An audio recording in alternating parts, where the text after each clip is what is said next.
अच्छा, ये figure of speech है, मैं वैसे इसको करवाता हूँ पीपीएससी के लेक्चर्स में।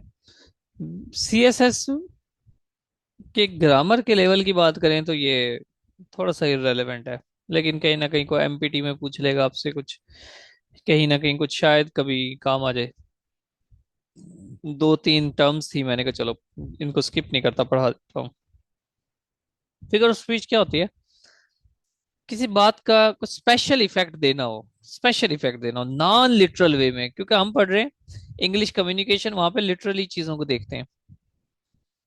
किसी में इमोशंस क्रिएट करने हो, आप तो चांद की तरह खूबसूरत हो, इमोशंस क्रिएट करें, तो यह इस तब ये क्या होता है, फिगर ऑफ स्पीच यूज होती है। पर्सोनिफिकेशन, सबसे पहले वर्ड है पर्सोनिफिकेशन, आपको एटलीस्ट पता हो जो आप यूज कर रहे हो वो क्या है। पर्सोनिफिकेशन आपको ये नजर आ रहा होगा। ये बस मैं एंटरटेनमेंट के लिए बनाता हूँ, जो हमारे क्लासेस हैं पब्लिक सर्विस कमीशन की, वन पेपर की जब तैयारी होती है, तो इसी तरह की जिफ सेट करके मैं समझता हूँ कि आप लोग एक छोटे से बच्चे की तरह हो मेरे सामने।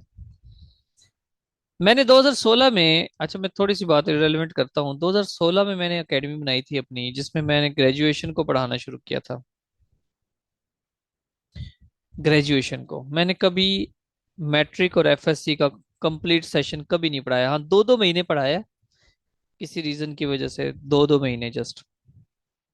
मैंने बीएससी को पढ़ाना शुरू किया, उस वक्त में वो ट्रेंड नहीं था, मैंने प्रोजेक्टर खरीदा, अपनी एकेडमी बनाई, प्रोजेक्टर से पढ़ाना शुरू किया। बॉटनी जूलॉजी, उस वक्त स्टूडेंट्स को कॉन्सेप्ट क्लियर ही नहीं होते थे कि यार ये वर्ड हम पढ़ रहे हैं, मिसाल के तौर पे alternation of generation, concept he clear नहीं होते थे। तो उस वक्त मेरे पास इतने स्टूडेंट्स होते थे कि मेरे पास बिठाने की जगह नहीं होती थी, अच्छी खासी, अच्छा खासा बड़ा कमरा था। बता क्यों रहा हूं कि जब तक आपको चीजें विजुअलाइज नहीं होती, आपकी अटेंशन नहीं बनती, याद रखें। अगर जिस दिन आप ये सोच लोगे कि मैं एक यूनिवर्सिटी क्वालिफाइड स्टूडेंट हूँ और मेरा जो स्टैंडर्ड है पढ़ने पढ़ाने का वो डिफरेंट है, आप कामयाब होना आपके लिए थोड़ा मुश्किल है। आपको अपना स्टैंडर्ड बनाना पड़ेगा, तैयारी के हवाले से, अटेंशन के हवाले से, हार्ड वर्किंग के हवाले से, कंसिस्टेंसी के हवाले से, एफएससी वाले स्टूडेंट की तरह, जिसने छह किताबें, मोटी मोटी किताबें पढ़नी होती हैं, छह सात आठ होती होंगी एफएससी में, फर्स्ट ईयर में, सेकंड ईयर में, और वो सारा साल थोड़ा थोड़ा पढ़ता है, शाम सुबह पढ़ता है, शाम को पढ़ता है, टेस्टिंग देता है बेचारा, फिर वन थर्ड पेपर की, वन थर्ड बुक का पेपर देता है, फिर हाफ बुक के देता है, फुल बुक के देता है, कितनी। जब तक आप उस लेवल पे नहीं आ जाते, आप क्वालिफाई नहीं कर रहोगे, ना सीएसएस ना पी ना पीपीएससी। पर्सोनिफिकेशन क्या होती है जी? जब आप ह्यूमन क्वालिटीज को, नॉन ह्यूमन, ह्यूमन क्वालिटीज जो है किसी non human beings, human things को देते हो, क्वालिटी ह्यूमंस की है, लेकिन नॉन ह्यूमन थिंग्स को आप वो क्वालिटी देते हो। मिसाल के तौर पे द विंड, अब विंड जो है वो नॉन ह्यूमन है। विस्पर्ड, विस्पर्ड मतलब सरगोशी की, सीक्रेट्स इन माई एयर, मेरे कान में हवा सरगोशी कर गई, ये वो चीजें हैं जब आप नॉवेल्स लिखते हो तब यूज होती हैं। अब सरगोशी करना इंसानों का काम है, हवा का काम तो नहीं है। हवा सरगोशी कैसे करती है? हवा तो आती है, चलती है, चली जाती है। तो ये आप कहते हो ये पर्सोनिफिकेशन है। The flowers danced on the plants, हवा चलती है तो फूल हिलते हैं, उसको कहने वाले ने क्या किया था, फ्लावर्स जो है वो डांस कर रहे हैं ऑन द प्लांट्स, प्लांट्स के ऊपर डांस कर रहे हैं। जिस तरह ये जो जिफ बनी हुई है ये ऐसी ही है। तो क्या फूल डांस करते हैं? नहीं, वो तो बेचारे हिलते हैं, हमने कह दिया, शायर ने कहा कि वो डांस कर रहे हैं। एक्चुअल में इसको कहते हैं पर्सोनिफिकेशन। नेक्स्ट है सिमाइल या सिमिली। ठीक है, सिमिली आई थिंक, सिमिली कहते हैं कंपैरिजन हो between two things using the word like और एज, लाइक और एज से जब हम किसी चीज का कंपैरिजन कर रहे होते हैं दो थिंग्स के दरमियान, तो उसको कहते हैं सिमिली। सिमिलैरिटी जिस तरह से होता है, simile comparison. Sweet as a honey bee, यानी कि कोई मीठा है, जितना कि कैसा मीठा है, जैसे कि हनी बी है, इतना मीठा है। रोर लाइक अ लाइन, ऐसे दहाड़ता है जैसे कि शेर, जैसा कि शेर।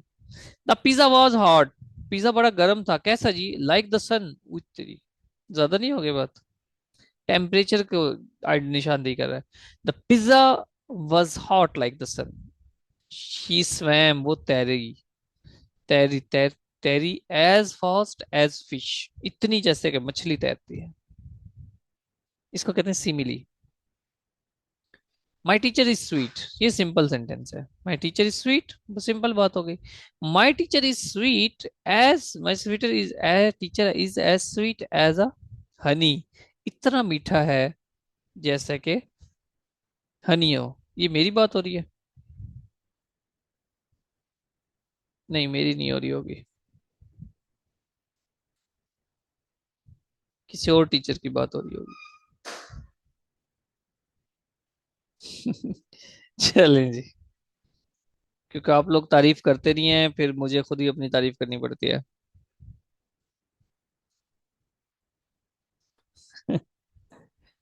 चल, आगे चलते हैं जी। देखो, थैंक्स हनी। मेटाफर। मेटाफर किसको कहते हैं जी? डायरेक्ट कंपैरिजन हो दो थिंग्स के दरमियान, डायरेक्ट कंपैरिजन, लाइक वगैरह नहीं। लाइक एज नहीं, जिस हमने कहा था कि वो शहद की तरह मीठा है, स्वीट एज हनी, आप उसको डायरेक्ट कहो तो शहद है। हॉट लाइक अ सन, नहीं, वो सन सूरज है यार वो तो। और लाइक का लाइन नहीं, वो लाइन है।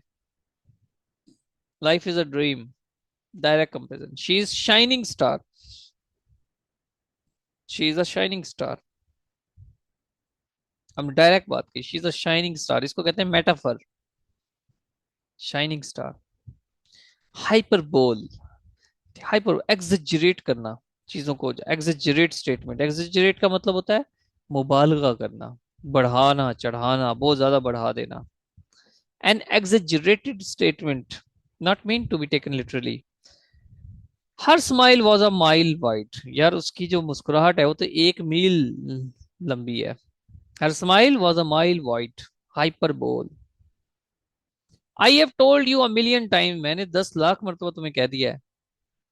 जिस तरह घर में अम्मियां कहती है ना, 1 लाख मरतबा तुम्हें कहूं फिर तुम जाके सुनते हो, हालांकि 1 लाख मरतबा तो कोई भी नहीं कहता।